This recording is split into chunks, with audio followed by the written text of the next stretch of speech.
Just what's your approach to playoffs this year with everything that has been going on this season?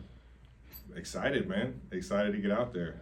I know we got a big challenge with Miami coming in, and sure enough, who doesn't love playoff football at Arrowhead, baby? Growing the playoff period out? I've been going this thing out for a while now. See how far I can take it, man.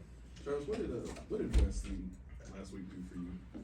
Say it again? What did resting last week do for you? I just feel like, especially it being a short week, being able to get out here and put some good work in with the guys. And felt like we, as a collective unit, we came in and put in a great week of work.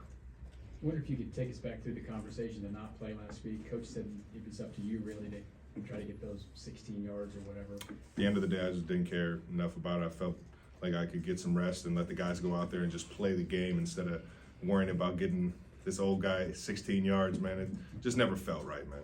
You have talked for several years now about legacy and stuff like that. But you're talking more about team legacy and Super Bowls than legacy like 1,000 Yeah, yards. those. Yeah, I mean, I think without a doubt, I'm thinking more Super Bowls when I talk legacy, and just having that desire to be a certain type of teammate day in, day out, and channeling that right mindset for sure. Travis, when you played Miami and Germany, what can you take from that game? How different are these two teams as they battle for a playoff spot? Well, first thing is that they have a really good secondary. I think that's one of their best secondaries in the league. That being said, Fangio's got them playing very good as a collective unit. They fly around, they play physical football. And with that being said, we got to be able to control the line of scrimmage and make third downs a lot easier with good plays and good movement on first and second. Travis, I know this isn't front of your mind now, but a month and a half ago you had an interview where you mentioned that you think about retirement. Just wondering if you've made a decision. You guys think about retirement? Am I the only one in this boat? No, Is anybody else in this thing? Yeah. Always Whoever's not thinking about stuff down the road, I blame you. I think it's just I have no reason to stop playing football, man. I love it. We still have success. Come in with the right mindset, and I just love the challenge that it gives me every single day to try and be at my best. And like I said, I have no desire to stop anytime soon. But you said you thought about it. What would you do if you weren't playing football?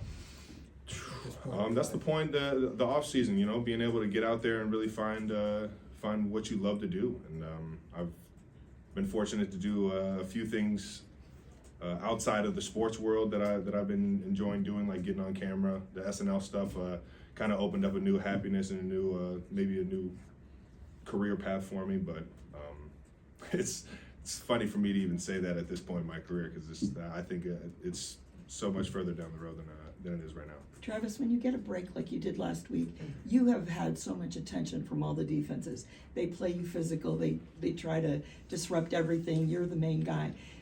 Did you get any perspective on maybe a way to, handle that kind of attention, or what you can do to kind of somehow, kind of free up a little bit? Were you looking at video? Still ways to impact the game, and that's in the run game, being able to be a good blocker. In the pass game, running my routes accordingly to get other guys open if it's possible. Getting a lot of attention, you can free up a lot of guys, and I think that's the biggest thing, is you're still finding ways to help out the team, even if they are quote unquote taking you away. But love the challenge. I apologize, Travis. In your 11 years in the league now, between the hyperextended knee and in week one and just the little nicks and dings that go throughout the year and the challenges with the offense, has this been the most challenging year for you, maybe? Man, I would have to go down the list year by year, but I've enjoyed the challenge of this year. Obviously not the same success, but it's a different journey, and you just got to appreciate every journey as they come along, man. What about this challenge have you enjoyed? It's like I said, it's just new. It's new. It's a new feel. It's a new challenge to find ways to get open. It's a new challenge to find ways to get wins. I think I went up to a Menahu after one game or during one game and said, "Man, we just got to become a team that just grinds these games out, man. It's not the same NFL as it was for us a few years ago, and for whatever reason, when it comes down to third, fourth quarter, we just got to be able to grind it out as a team." And I think everybody understands that. At what point have y'all understood that you know, the points just are not going to come in bunches like they used to? You know, I think you're always trying to challenge yourself to have that, you know, to get back to that success, because those are the expectations you set for yourself, right? So it's not just accepting it. It's still trying to get to those goals, but at the same time, understand situational football towards the end of games and be there when your team needs you the most. What's the key to locking in on the playoffs? I mean, you feel a difference in the air right now. At this point in the year, you just know you got a special team. You know, you've gone through the ups and downs of the season. You find yourself sitting in the playoffs, and anything can happen in the dance. Couple more. You have so much playoff experience yourself, and even your young guys have a lot of playoff experience because you won the Super Bowl last year.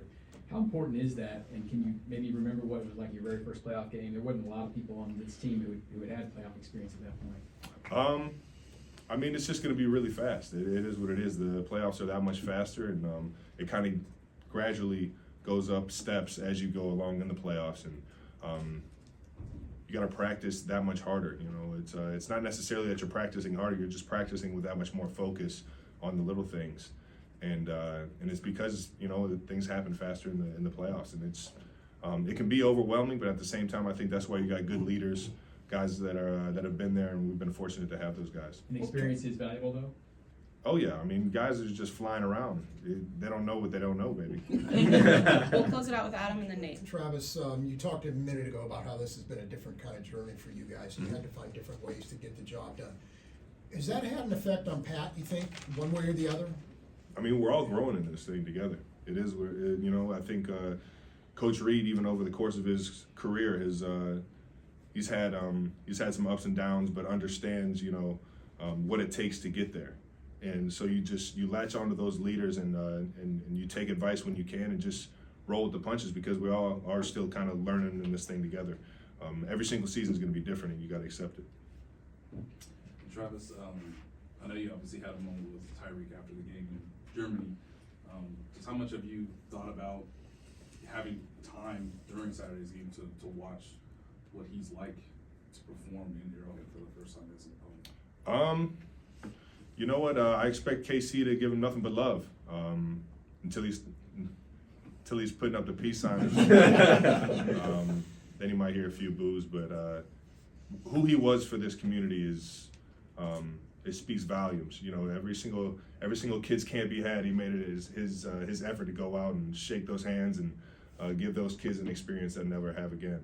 And you know, that's why Tyreek is loved in this city, and he'll forever be loved in this city because of who he was off the field in this community as well, man. So it's gonna be electric just to see him, man. He's always one of the best football players in the league when he's on the field. So All right, thanks, guys. have a good one, guys. Thank you.